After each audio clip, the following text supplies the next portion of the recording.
Muchísimas gracias, Anatus, por la invitación. Hoy, como dijimos, vamos a hablar de la evaluación clínica del abordaje de la patología vestibular prevalente, enfocado específicamente en la población pediátrica. Acá tienen mis datos, tienen mi email por cualquier duda, por cualquier consulta que quede posterior al seminario, aunque trataremos de poder charlarlo todo en esta hora, pero cualquier cosita, ahí quedan los datos de contacto.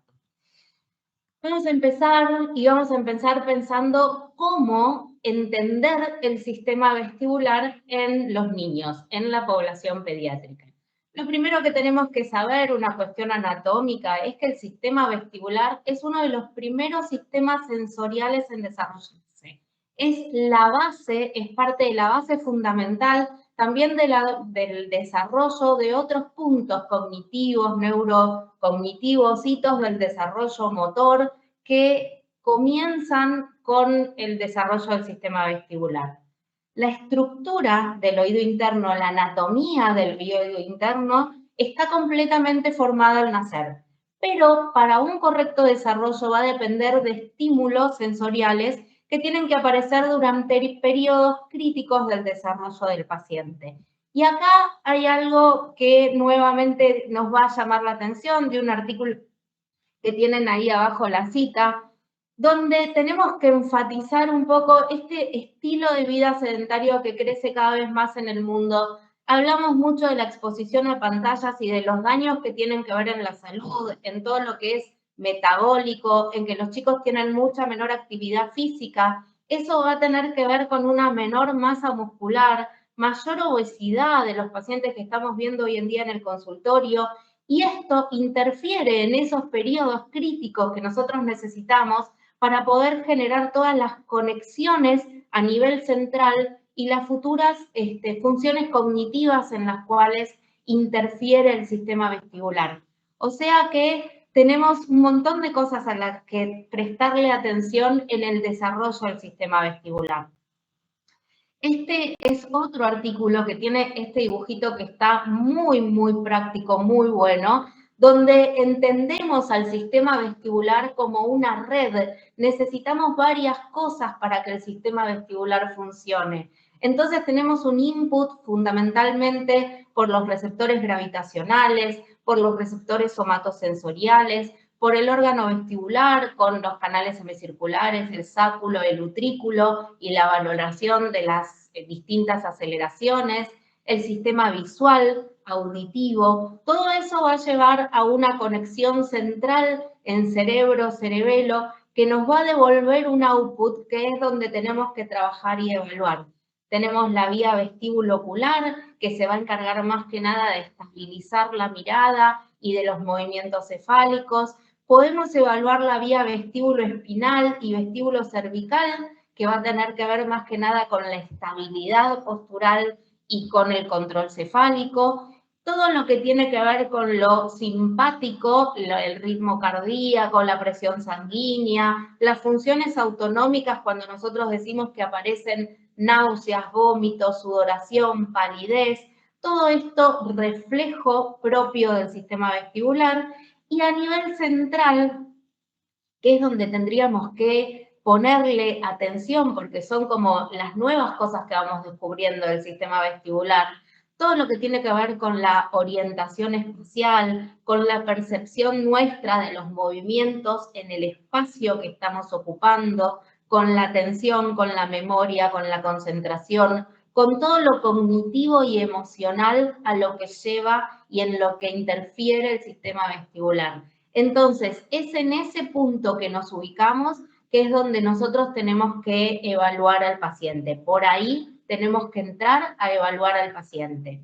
También hay conexiones centrales, que hoy no vamos a charlarlas mucho, pero a nivel de la corteza, a nivel de cerebelo, a nivel de núcleos vestibulares, hipocampo, hipotálamo, etcétera, que tienen también funciones muy importantes.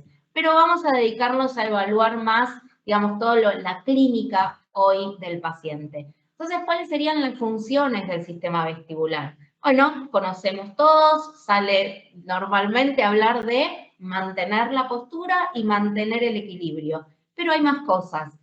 tiene que ver con la estabilización de la mirada. Si los niños van corriendo, pueden fijar la vista o ver algo mientras se produce ese desplazamiento. La representación, la ubicación y la memoria espacial, el poder entender hacia dónde caminamos, cómo nos movemos y qué tenemos que hacer para poder llegar de un lugar a otro. El desarrollo de las pautas posturomotoras. Y a esto tenemos que empezar a darle mucha importancia y a preguntarlo, y es a lo que vamos a ir un poquitito más adelante. Y como dijimos hace un rato, hay mucha evidencia de que el sistema vestibular influye en las emociones. No es lo mismo un niño que logra determinadas cosas con su equilibrio que quien no puede lograrlo. Eso influye mucho en lo emocional, en lo cognitivo, en el sistema endocrino autónomo y en la memoria. Todo esto es para tomar en cuenta. Y entonces, ¿cómo se van a presentar nuestros pacientes que pueden llegar a tener un déficit vestibular? ¿Qué es lo que tenemos que estar alerta a prestar atención cuando viene un paciente al consultorio? Bueno, obviamente nos pueden consultar por alteraciones del equilibrio y la marcha, que sería vértigo, mareos, ataxia, inestabilidad, etcétera. Pero abramos las orejas y escuchemos también si hay retraso en el desarrollo de funciones motoras. Prestémosle atención a eso. Veamos si tienen dificultades en la realización de actividades de la vida diaria, si no logran hacer cosas que sus amiguitos sí pueden lograr. Bueno, la construcción del cuerpo en el espacio junto con los objetos, a ver cómo se mueven. Son chicos que a veces les dicen que son torpes, que se caen fácilmente, que se chocan con todos los objetos que hay alrededor. Y si avanzamos un poquito más, puede haber déficit de atención, mal rendimiento escolar, alteraciones en la escritura y la lectura, que tiene que ver con esta coordinación oculomotora, con esta coordinación fina de escribir, de utilizar los lápices, etc. Entonces, eso es muy importante. ¿Y a qué nos referimos con actividades de la vida diaria? Bueno, acá vamos a quitar el puntero. Bueno, eh, quiero. Perdón, no sé, no me entra el video. Saldré del puntero para poder prender. Ahí voy. Para poder darle clic al video, que no.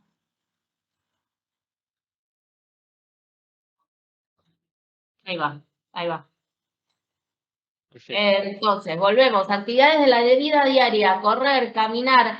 Esta nena logra correr de esa manera luego de bastantes sesiones de rehabilitación. No lo podía lograr y fíjense que se va para un costadito, que abre las manos, que tiene cierta inseguridad corriendo. Después acá tenemos otra nena que se cae, se quiere levantar y se vuelve a caer. No lo está haciendo a propósito, no es algo intencional. Realmente quiere caminar y se cae. No lo logra. Es una nena que estamos estudiando con una ataxia episódica, que tiene una IgG parasitomegalovirus positiva. Entonces tiene varios factores en los cuales tenemos que evaluar esa inestabilidad que tiene, que es bastante importante.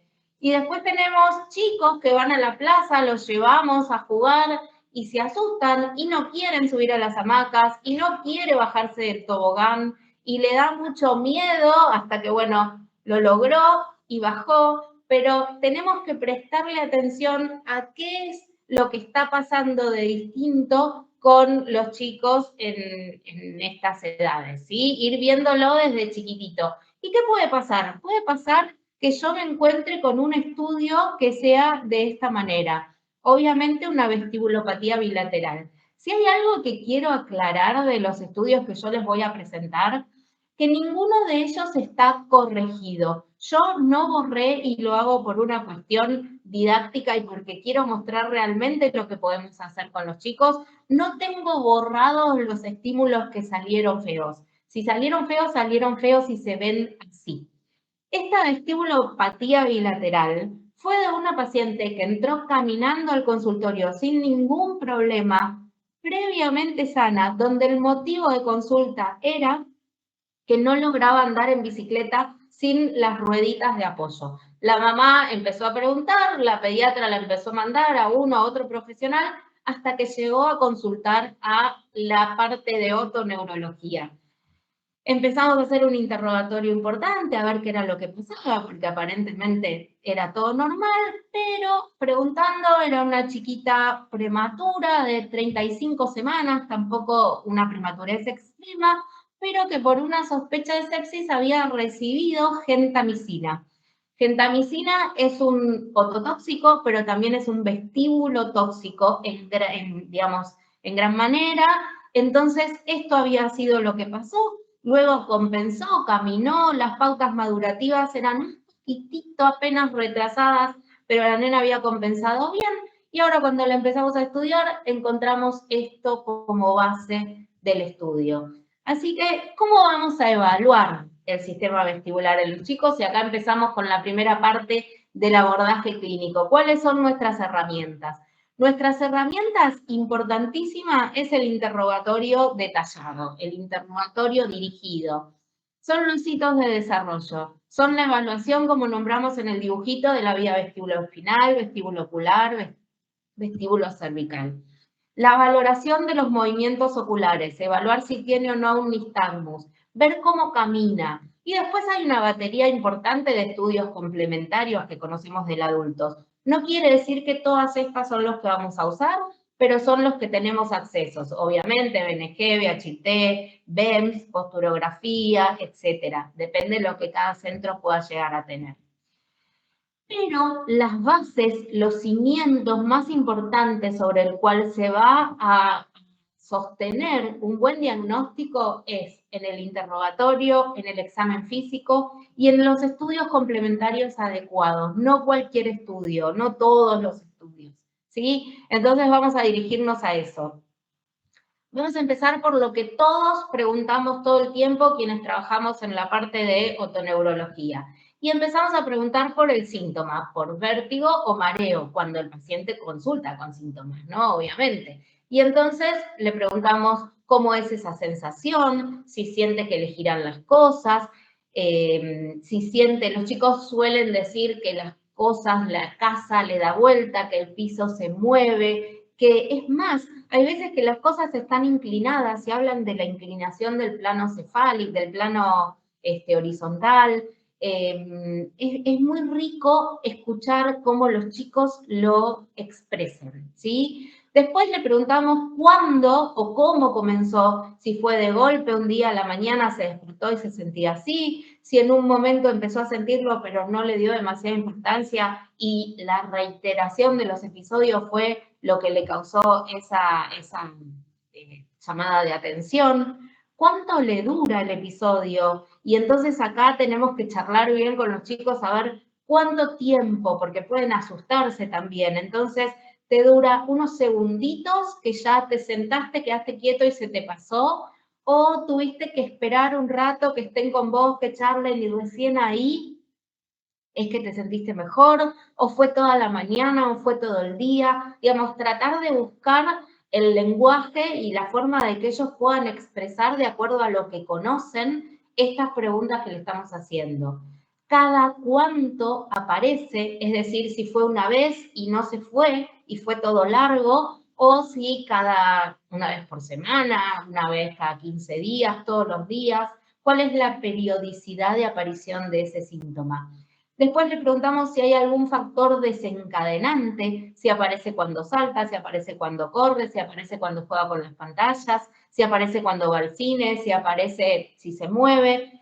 Si hay síntomas acompañantes, y acá tratamos de buscar, de dar ideas, a ver si se dan cuenta si están o no, porque a veces no le prestan atención, si hay náuseas, si hay vómitos, si hay sudoración, palidez, si sienten que se les agita la respiración, si hay una respiración entrecortada, si hay cianosis peribucal, no solamente los síntomas acompañantes de un síndrome vertiginoso, uno tiene que, o de vértigo, o de algo periférico, uno tiene que estar abierto a ver si esto, por ejemplo, que es episódico, no es una epilepsia. Entonces, tratar de explicarle qué otros síntomas pueden aparecer para que los cuidadores o los papás nos puedan contar qué es lo que está pasando en ese momento. Por otro lado, vamos a averiguar sobre los síntomas otológicos, no vamos a dejar de preguntar si presenta hipoacusia durante el episodio o en este último tiempo, si tienen acúfenos, o sea que ahí le vamos a preguntar si siente algún ruidito en el oído, si es un ti, si es como un motor o si hay algo que nos pueda comentar el nene que puede estar escuchando. Si tiene sensación de plenitud óptica, y acá uno desde la mirada del adulto siempre lo enfoca hacia una patología, hacia una enfermedad de Meniere, hacia un hidrops, y no necesariamente en los chicos porque es muy poco frecuente, pero pueden tener una otitis media con efusión. Entonces eso también le da una sensación de plenitud óptica y quizás la causa viene por otro lado y la pregunta es la misma. ¿Qué sí tenemos que preguntar por la frecuencia en lo que aparece y que a veces se enfocan a que están viniendo, en mi caso, al otorrino, entonces no me lo cuentan si no lo pregunto, es si hay cefalea, si le duele la cabeza, cada cuánto, dónde le duele, cuál es la localización, en la frente, a los costaditos, a nivel parietal, a nivel occipital, dónde le duele. Nuevamente hablar de la duración. Si es una cefalea que le dura unos minutos, que a veces puede pasar en los chicos, si le dura 30 minutos, 2 horas, un día, porque por definición, conocemos la definición de la sociedad de cefaleas, que pueden llegar a durar hasta 3 días. ¿Cuál es la intensidad subjetiva? Y si el niño es pequeño y no me puede decir del 1 al 10, tenemos escalas con dibujitos, con colores, o si es suavecito el dolor, si es moderado, si es fuerte. Tenemos que tratar de encontrar el lenguaje para que el niño nos pueda contestar. ¿Cómo cede ese dolor de cabeza? Si se acuesta, si se le pasa, si toma algún analgésico, se baña. ¿Qué es lo que hace para que se le vaya el dolor de cabeza? Importantísimo si hay antecedentes familiares, mamá, papá, tíos, abuelos, que sean de tener dolores de cabeza. Y ahí a veces nos empiezan a decir, sí, tiene un tío o no sé, un primo que hace BPPV a repetición. Y bueno, no, filtremos un poco y busquemos a ver cuáles son esos antecedentes importantes familiares. Y después las banderas rojas. Una de las más importantes es, por ejemplo, si se despierta por el dolor de cabeza, que no es lo mismo a que se levante con dolor de cabeza. Uno lo va a despertar al niño, lo levantamos y dice, me duele la cabeza, y otra cosa es que a las 3 de la mañana se despierte por el dolor de cabeza. Eso es una bandera roja. Después, que aparezca de golpe un dolor muy, muy fuerte, que esté asociada a otros síntomas, que haya alteración de otros pares craneales, esos son banderas rojas que tenemos que estar alertas. ¿Qué otras cosas vamos a preguntar? Si tiene cinetosis, si hay algún trastorno visual, si tuvo algún antecedente de algún traumatismo craneal a corto o a mediano plazo. Esto es un interrogatorio dentro de todo convencional. Ahora, ¿qué le vamos a sumar al paciente pediátrico? Y acá estamos sumando muchas preguntas, pero bueno, la realidad es que lo más importante es de todo esto escuchar al paciente, escuchar al niño, tratar de que el niño nos conteste todo lo que pueda contarnos él. Que los papás, los cuidadores y todo, yo siempre les digo, no tengan miedo que yo les voy a dejar hablar, me van a contar y me van a agregar todo lo que quieran. Muchas veces los chicos noto que son mucho más objetivos y explícitos a contar el síntoma que la mamá y el papá que están asustados y que tienen una mirada por ahí desde afuera con un poco más de miedo. Pero hay que escuchar a todos. Hay que preguntar sobre los factores de alto riesgo auditivo y los antecedentes perinatológicos. Y esto, bueno, los que están acostumbrados a asistir a las clases de esta academia, estamos hablando de hearing and balance, o sea que está todo relacionado, es un mismo órgano. El oído interno es un mismo órgano. Aquellas cosas que dañan lo auditivo van a dañar lo vestibular también. ¿Sí? Es como que hablemos del corazón y hablemos solo del ventrículo y las aurículas la dejamos para otro tema. No. Entonces, preguntemos si fue prematuro, si recibió luminoterapia, si recibió asistencia respiratoria mecánica, la serología, si tiene algún citomegalovirus positivo, antecedentes de una BDRL positiva, todo lo que tiene que ver con lo perinatológico, como vimos en la otra nenita, los antibióticos, todo lo que pueda generar un daño auditivo puede generar un daño vestibular también. Así que preguntémoslo.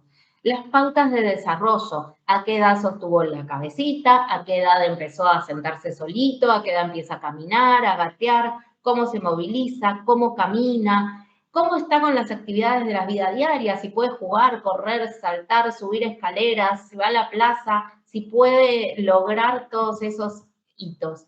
¿Qué otra cosa preguntamos? Si hay algún tipo de hipotonía muscular que se pueda ver, si hay alguna otra patología de base, si recientemente recibió alguna vacuna. Las vacunas tienen como efectos secundarios muchas veces ataxias, vértigo. Hemos visto con las vacunas de COVID también muchos efectos adversos por eso y los antecedentes familiares. Esto es algo que en un adulto no preguntamos, no le preguntamos al adulto si nació prematuro, no generalmente. Así que esto es propio del interrogatorio de la infancia que no tenemos que olvidarnos. Entonces, ¿cómo vamos a valorar todo esto? Bueno, la maduración del niño, la maduración postural, se desarrolla en sentido cefalocaudal. Es decir, primero tenemos el control cefálico, después va a lograr controlar el tronco y entonces va a poder sentarse solito, va a poder empezar a gatear y después va a lograr una postura erguida con o sin apoyo hasta poder lograr caminar. La información visual es en los primeros años de vida el input más importante para mantener el equilibrio y el sistema vestibular. Y a medida que va creciendo, desde los 3, 6 años en adelante, ya la información somatosensorial va tomando mayor importancia. Y se completa alrededor de los 12, 13 hasta los 15 años todo el sistema vestibular. Sharon Cushing siempre nombra estas pautas de banderas rojas. Si no tiene control cefálico después de los 4 meses, hay que estudiarlo. Si no puede sentarse sin ayuda después de los 8 o 9 meses también. Si no logra gatear o desplazarse después del año, hay que estudiarlo. Y si no logra caminar después de los 18, hay que estudiarlo. ¿Qué es lo que pasa con estos pacientes? Muchas veces el pediatra o a veces derivado al neurólogo, esto se interpreta como un retraso global del desarrollo. No digo que siempre no lo sea o no, sino que una de las cosas a estudiar es el sistema vestibular. ¿Cómo lo vamos a hacer el examen físico? Bueno, encontrando pruebas adecuadas para la edad, evitando la frustración o tratando de hacer pruebas divertidas. Cuando se enoja y no le sale, digamos, más allá de que tenemos que encontrar cuál es la falla, pero hacer pruebas que sean acordes a la edad, ¿sí? Y que me den la mayor cantidad de información posible de lo que yo estoy sospechando después de todo ese interrogatorio que hice. Presentarlo como un juego, presentarlo como una competencia.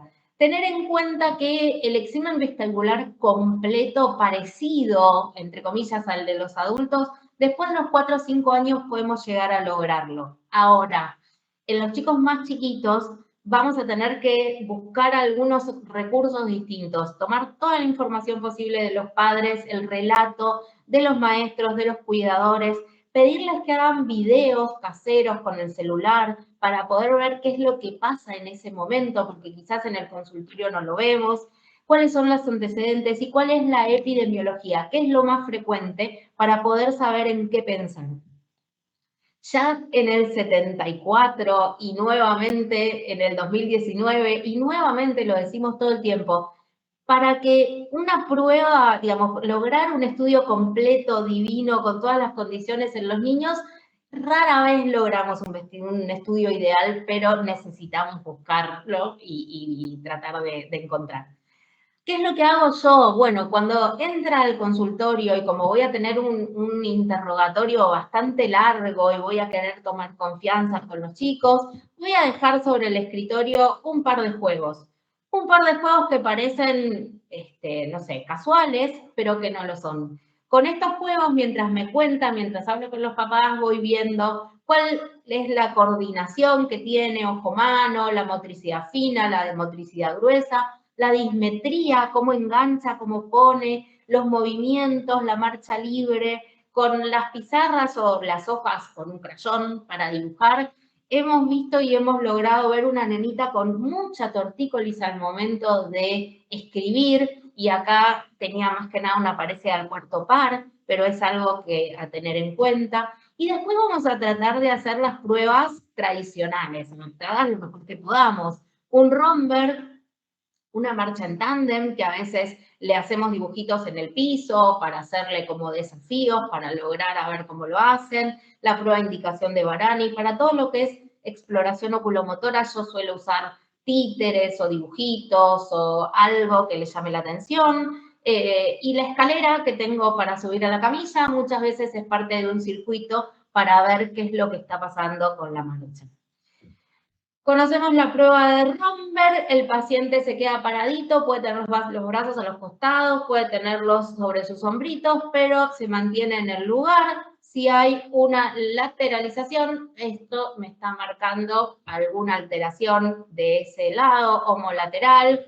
Después tenemos el Romberg sensibilizado, que realmente es una de esas pruebas que yo mucho no utilizo. Esta nena es una nena grande que lo logra hacer muy bien, pero es una prueba que por lo general en nenes chiquitos y en adultos mayores no les sale muy bien, y quizás hay otras que podemos utilizar en ese momento. La prueba de brazos extendidos de Barani, que lo podemos hacer sentados sin el apoyo atrás, obviamente, de la espalda, y si hay alguna lateralización, nuevamente estamos entre alguna alteración homolateral. La marcha Gutenberger, la marcha en el lugar, vemos que el paciente tiene que quedarse paradito tratando de lograrlo. Ahí medio que me hacía trampa y me abría los ojos, pero estamos bien. Y esta que era mi paciente que lo hacía todo bien, ahí está, en ese momento con la colaboración de Rosy que estuvo conmigo en el hospital. Lo logramos. Siempre es importante a los chicos primero colocarlos en la posición, que se sientan cómodos, con ojos abiertos, que sepan qué es lo que vamos a hacer, y una vez que están bien ubicados, ya sea un Romberg o alguna otra de las pruebas, recién ahí cerrar los ojos. Si tenemos que hacer una marcha en tándem, como les mostré, le podemos poner un dibujito en el piso o le podemos hacer como un equilibrista. Y después tenemos una valoración que es un poco más objetiva, porque tenemos una puntuación que lo maneja, que es este test el BOT2, que se utiliza muchísimo, que lo utilizan en Canadá, por ejemplo, y en otros lugares, donde es un kit que se compra, que tiene varios tests, donde un subtest se encarga del equilibrio. Y es muy sencillo, son un par de pruebas que son las que tienen ahí, con ojos abiertos y con ojos cerrados, alineados o parados sobre una barra de madera, en los cuales nosotros sabemos que todos los examinadores vamos a estar haciendo lo mismo y puntuando lo mismo. Entonces, es un poquitito más objetivo. ¿Qué cosas tenemos que tener en cuenta? Para que se puedan parar en un solo pie, un chiquito de 30 meses logra un segundo brevemente. Ya tiene 3 años, 2, 3 segundos se puede quedar. A los 4 años, 5 segundos parados en un pie, y a los 5 años puede llegar a los 10 segundos parados en un pie, o sea, contar hasta 10. La bandera roja sería que con ojos abiertos un chico de más de 5 años no logre 8 segundos y con ojos cerrados menos de 4 segundos, ¿sí? Dentro de nuestro examen físico. Si queremos evaluar dismetría, tenemos la prueba índice-nariz, que se toquen la punta de la nariz con la punta del dedo, o como vemos acá abajo, que se toquen su nariz y la punta de mi dedo, o un títere, o lo que sea. Ahí lo que estamos explorando es más que nada la parte cerebelosa. Cuando pasamos a la vía vestíbulo-ocular, algo que parece muy simple y muy evidente, es decir, que los dos ojos tienen que ir simultáneamente a un punto, de manera sincrónica, llegar al blanco simultáneamente, sin ninguna salida de recuperación y a la misma velocidad. Vamos a ver si siempre se cumple. Eso que tenemos que buscar a veces no es tan fácil. Vamos a explorar el seguimiento ocular con un títere, con un dibujito, con el dedo, con un bajalenguas, con lo que quieran, y vamos a explorar en forma de H y evaluar la indemnidad de los músculos y de los pares oculomotores. Le podemos hacer un cover test para ver si hay alguna desviación de la mirada. Podemos hacer movimientos sacádicos, podemos hacer movimientos de convergencia y divergencia para evaluar bien toda la parte vestíbulo-ocular. Si ustedes ven acá, este paciente que a mí me llega está bastante bien, tiene una mirada central bastante bien. Cuando empiezo a hacer seguimiento, nos damos cuenta que los ojitos no pueden seguir. Uno se va para un lado, uno se va para el otro. Me fue difícil filmarlo porque con una mano tenía el celu y con el otro dedo estaba marcando. Pero bueno, miren, fíjense cómo los ojitos realmente se desvían para cualquier lado cuando hacemos horizontal, vertical y cuando hacemos convergencia, que ahora voy a hacer, y divergencia también. No están alineados para nada, no tienen la misma velocidad y no siguen el blanco de la misma manera.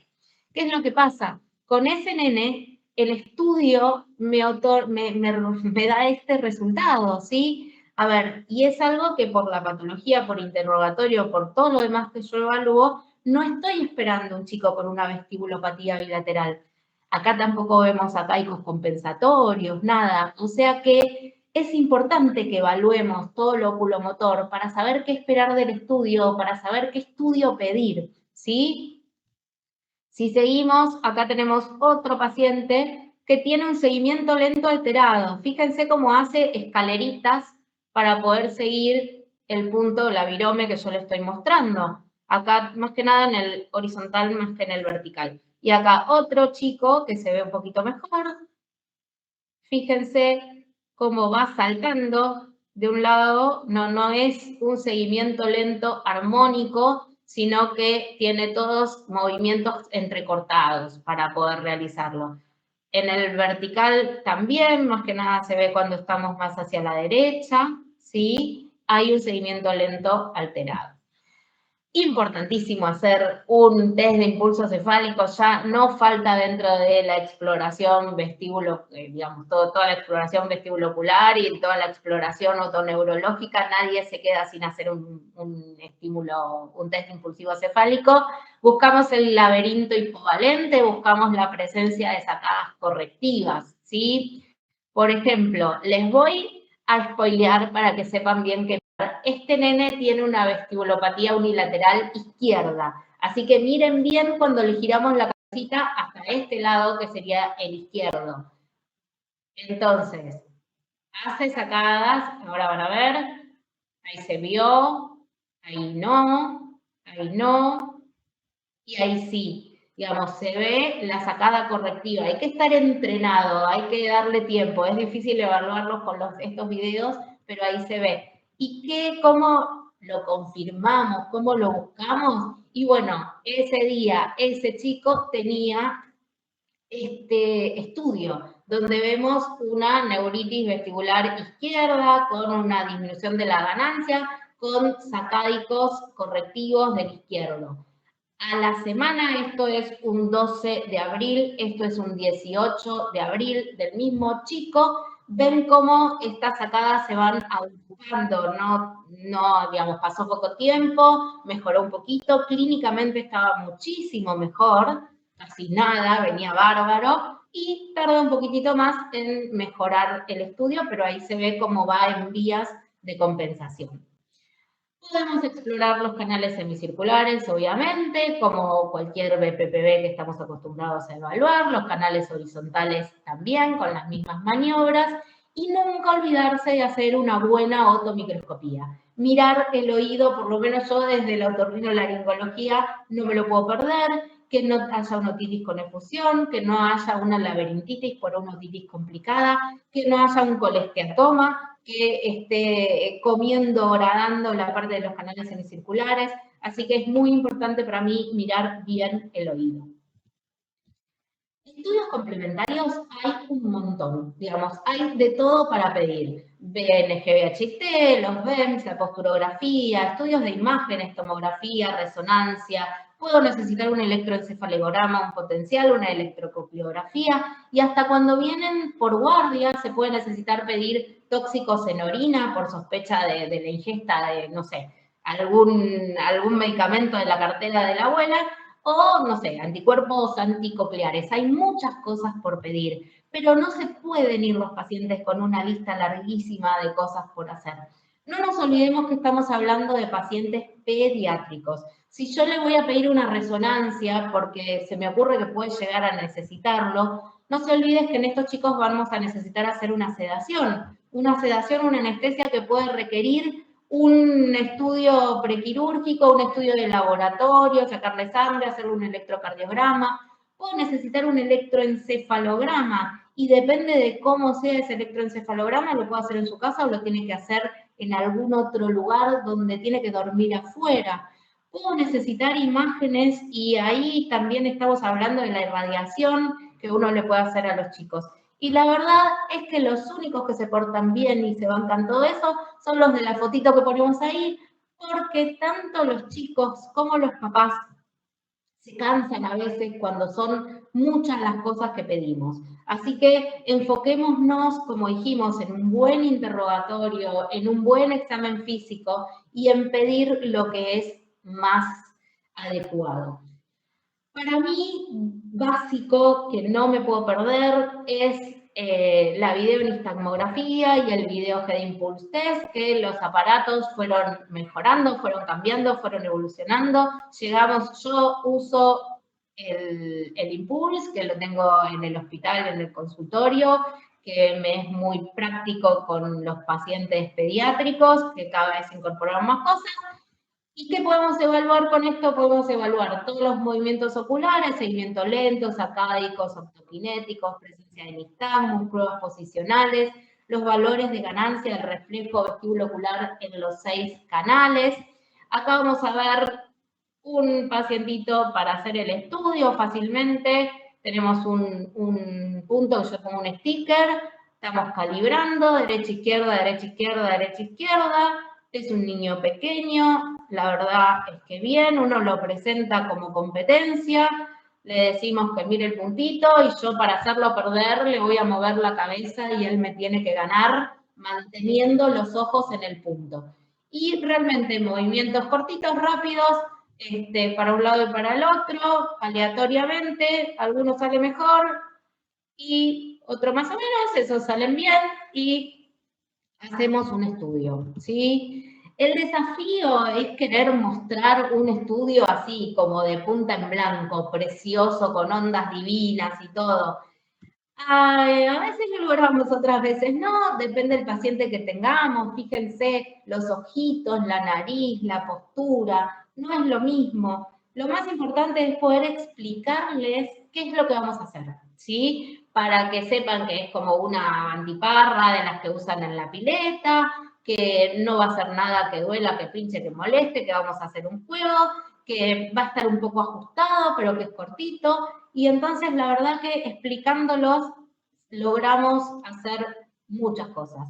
Logramos hacer un estudio así de lindo y así de prolijito en pacientes pediátricos sin ningún problema.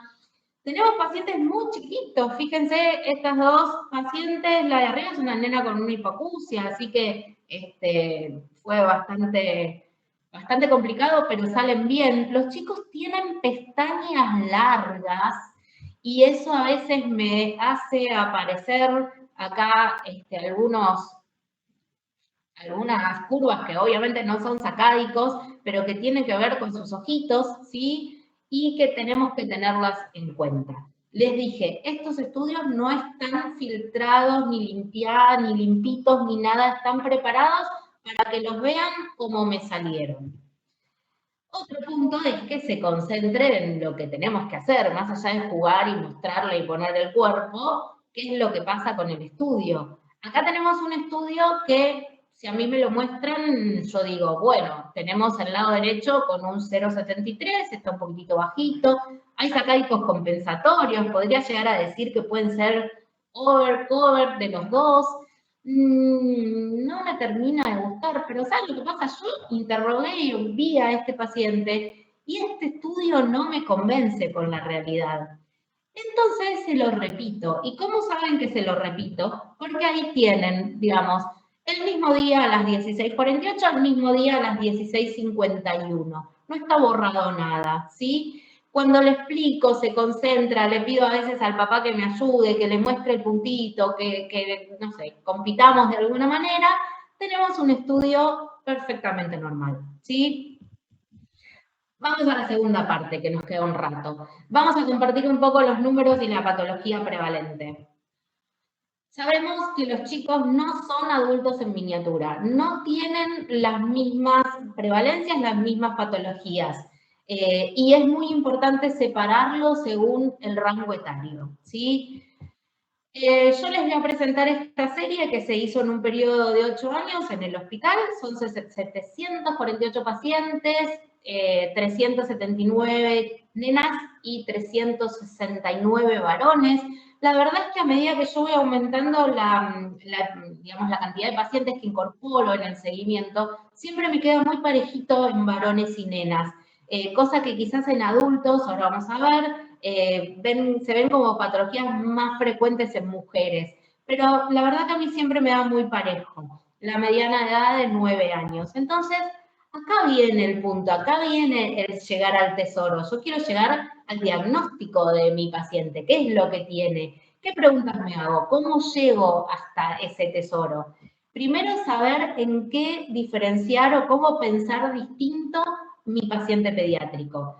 Y bueno, pensar en las causas más frecuentes que vamos a ver ahora, pensar en la clasificación, siempre queremos encuadrar las cosas para ordenarnos, si es episódico, si es síndrome vestibular agudo, si es crónico, ver la edad del paciente, ver la localización anatómica de la falla, si es central, si es periférica, si es un síncope, dónde está el problema y cuáles son sus antecedentes familiares. Yo creo que esas 5 preguntas son como los ejes sobre los que vamos a tratar de trabajar. Esta vez hice una comparación con un estudio del 2024 de adultos que consultaban digamos, a la parte ambulatoria. No es internación o guardia, sino que son consultorios ambulatorios, de eso se trata el trabajo. Y fíjense, el BPPV, causa periférica por excelencia, llega a un 64,4%. Es la mayoría de las patologías por lejos, más en mujeres que en varones. Habla también de la migraña vestibular, habla también del triple PD, de las causas vasculares, de las causas autoinmunes más frecuentes en las mujeres, de las alteraciones neurológicas en verdecito y de las neuritis vestibulares, que la pone más en varones, en celeste ahí atrás, ¿sí? Ahora, si yo esto mismo lo tengo que pensar en mi serie de pacientes pediátricos, ahí están todos los números, la verdad, en verdecito, están las causas no periféricas, y como no periféricas vamos a ver lo que tiene que ver con las cefaleas, el origen funcional, epilepsias, traumatismos, vacunas, síncope, todo lo que no tenga que ver con el oído, por así decirlo, son un 73% de las causas.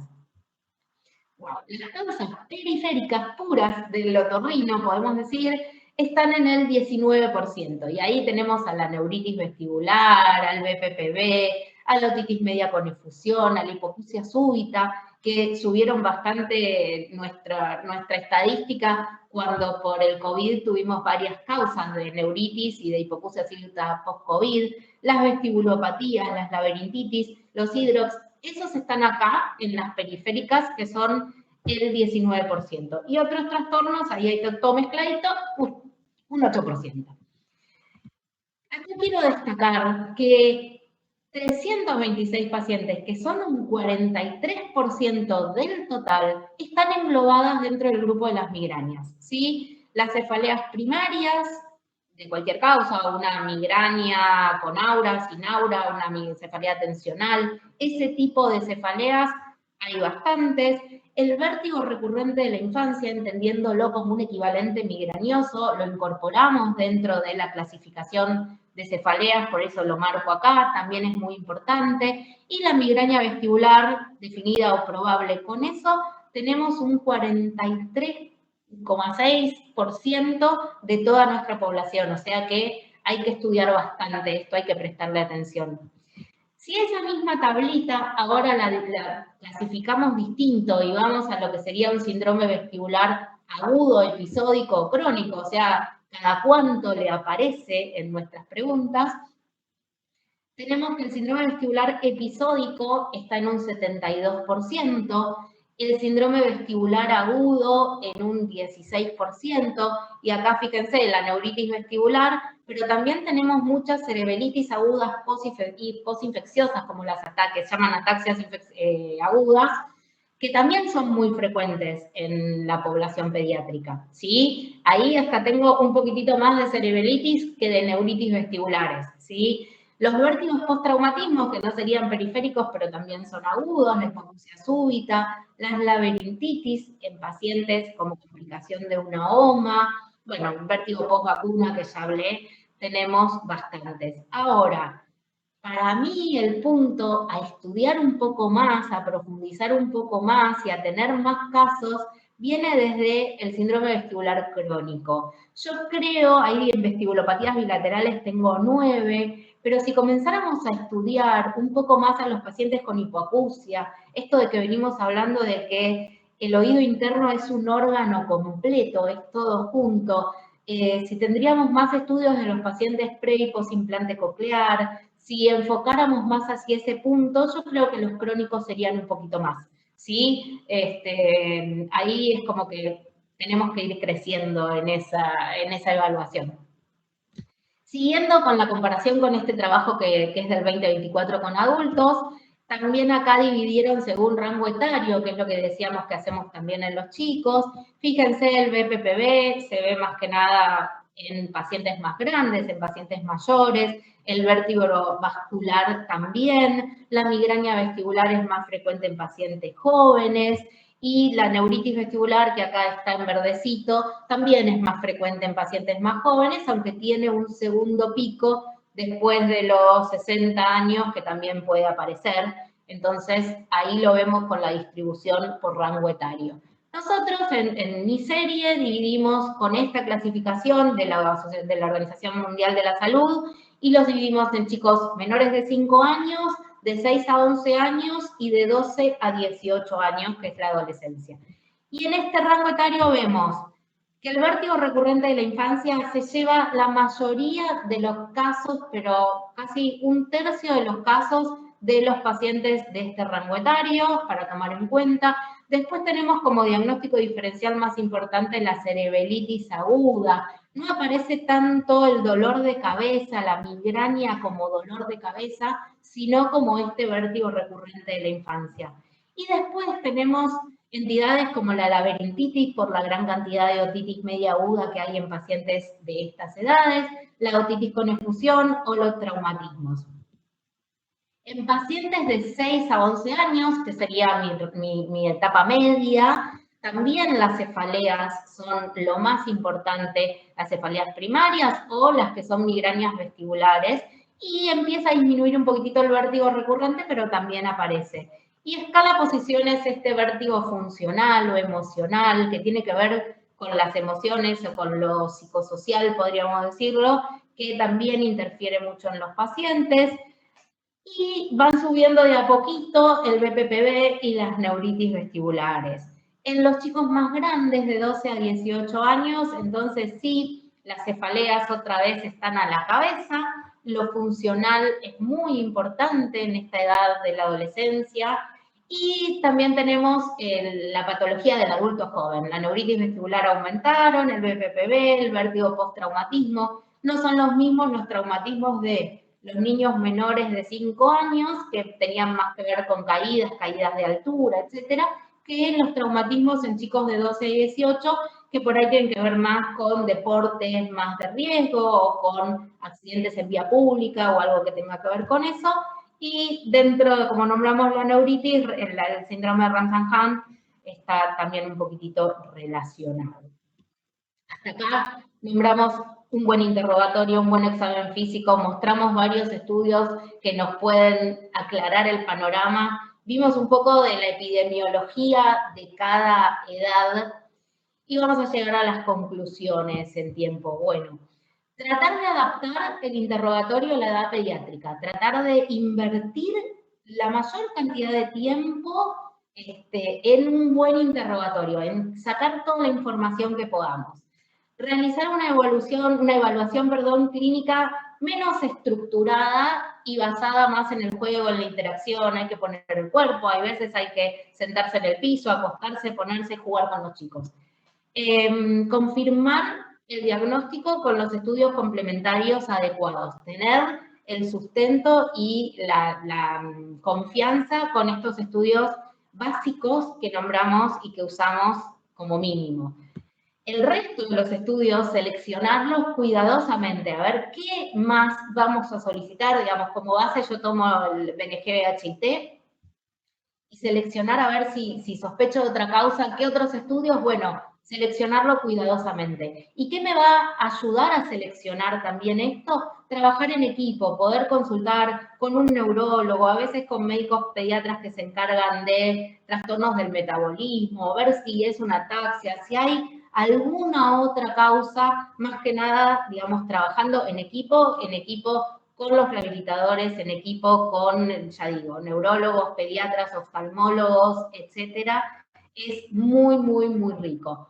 Agradecer, antes que nada, a Natus y a la Academia por haberme invitado a poder mostrar esta experiencia con todos estos pacientes. A quien también les agradezco que hayan estado.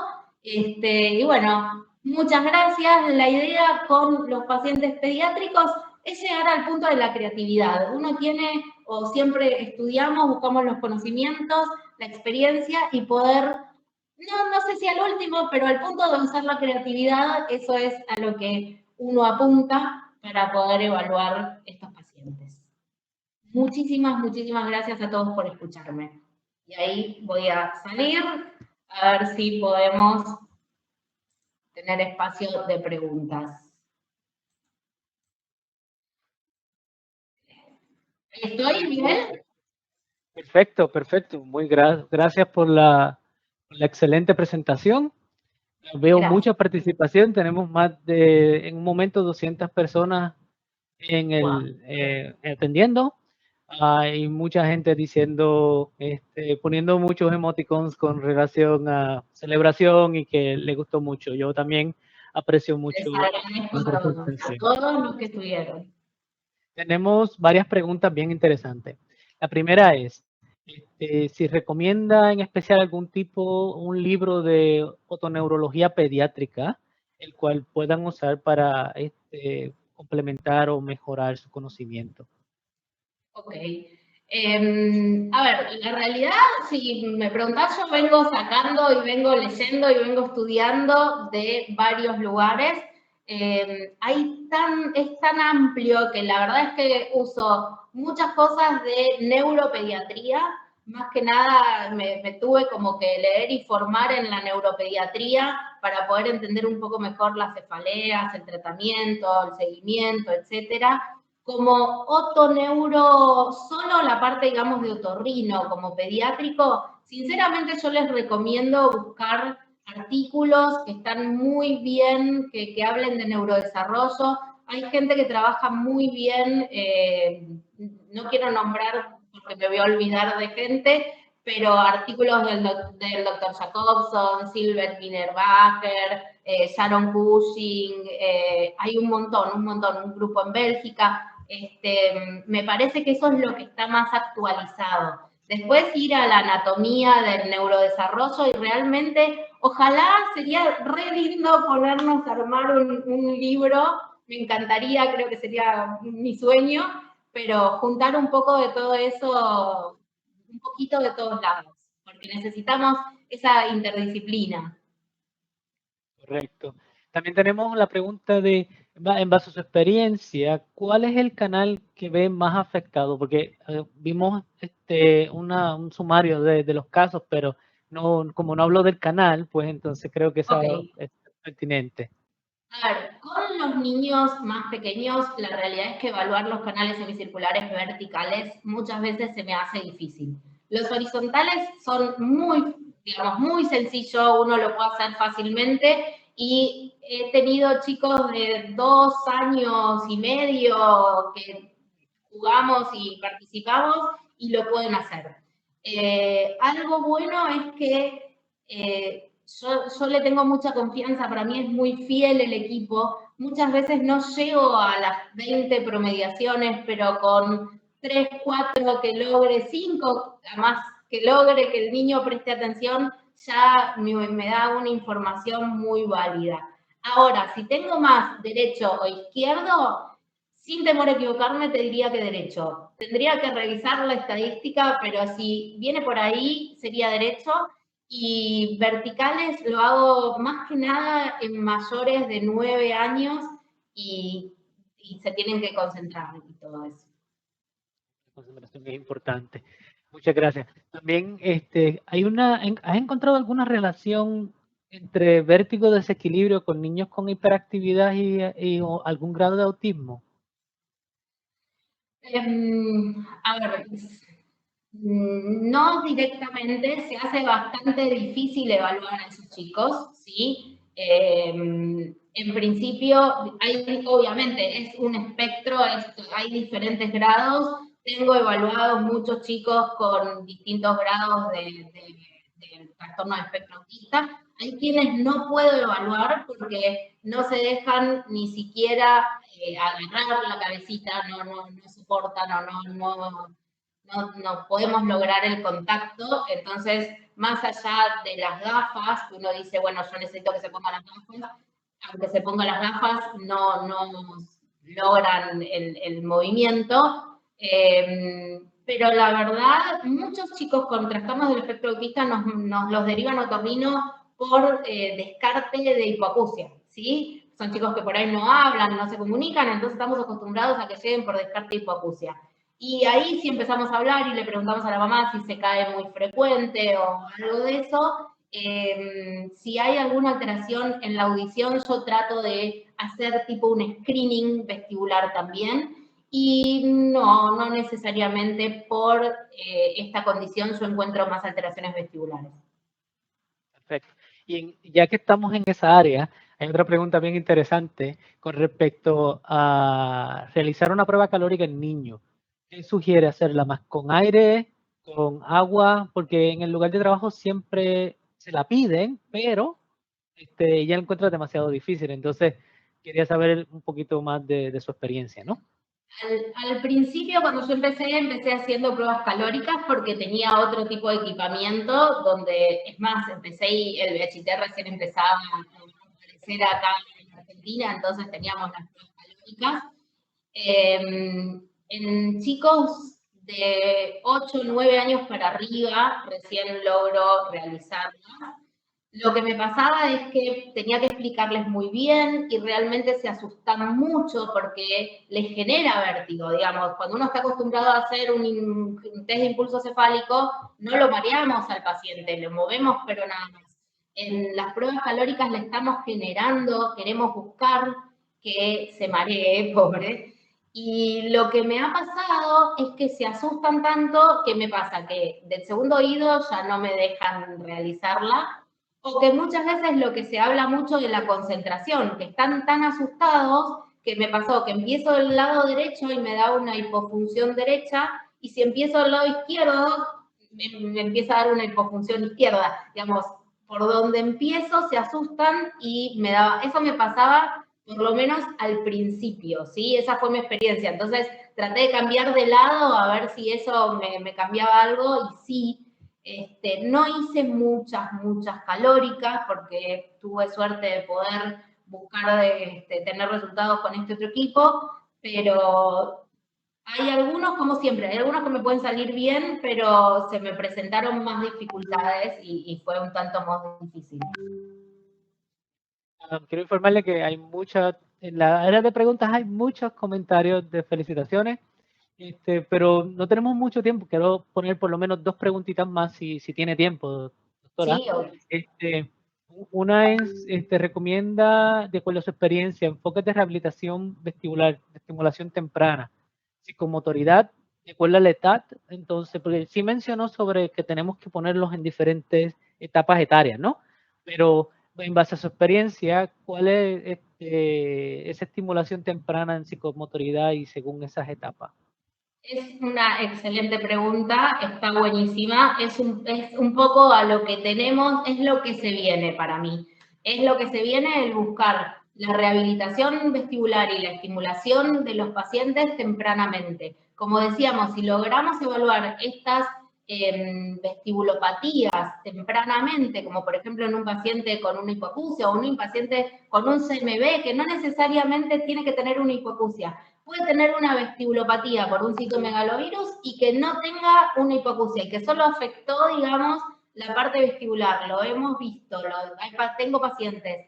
Y ahí sí, cuanto más tempranamente comenzamos con la estimulación, conmigo trabaja, por ejemplo, la licenciada Rosy Piraíno, que hace estimulación, que estuvo conmigo en el hospital, y tenemos chicos chiquititos de 2 años, 3 años que comienzan y bueno, nuevamente hay que adaptarse, hay que jugar, hay que tener opciones para que no se aburran, pero sí es importante cuanto antes mejor. Bueno, y la última pregunta, y les recuerdo a todos que la presentación y la grabación de este seminario estará disponible en la Hearing and Balance Academy dentro de algunas semanas. La última pregunta es, cuando hablamos de la prognosis y específicamente cuando estamos comunicándolo con los padres, ¿qué técnicas considera más eficientes para disminuir la ansiedad y aumentar la participación de los padres para el efecto rehabilitativo? A ver, los padres necesitamos darle el papel fundamental y yo creo que lo más importante es tranquilizarlos. Hay que tomarse el tiempo de explicarle cada patología. En algún momento quizás hacemos una charla solamente con patologías, pero explicarle de qué se trata, qué es lo que le pasa a su hijo, por qué síntomas puede tener, qué cosas tienen que llamarle la atención y si ven algo distinto, que esas sean las pautas de alarma para ir a consultar a una guardia, a un neurólogo o volver con nosotros, pero que ellos tengan las herramientas para sentirse seguros.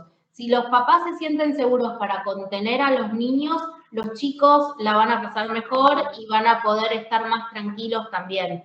Entonces tenemos casos muy importantes que por ahí se asustan, lloran, gritan y es más todo lo de alrededor, que si el papá, la mamá, el cuidador, a veces la maestra, he mandado cartitas interminables a las maestras, he hablado con el colegio, como que poder contener al nene en ese momento, como para que se sienta tranquilo, dando información. Hay que brindarle la mayor cantidad de información a los papás para que entiendan y preguntar, ¿se entendió? ¿Tenés alguna pregunta?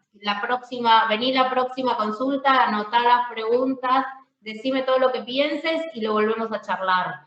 Eso, la información es lo más importante. Perfecto. Así que muchísimas gracias nuevamente, Patricia, por tu tiempo y tus valiosos aportes el día de hoy. Como menciona a todo el mundo, la grabación de este seminario estará disponible en la Hearing and Balance Academy en las próximas semanas. Y antes de finalizar, le pedimos a todo el mundo que dediquen por lo menos 2 minutitos a completar la encuesta que aparecerá automáticamente al finalizar la sesión. Esto nos ayudará a seguir ofreciendo educaciones de calidad como lo acabamos de hacer y con otros colegas también alrededor del mundo. Con esto concluimos nuestro seminario en el día de hoy. Muchas gracias y hasta la próxima. Gracias. Gracias por todo.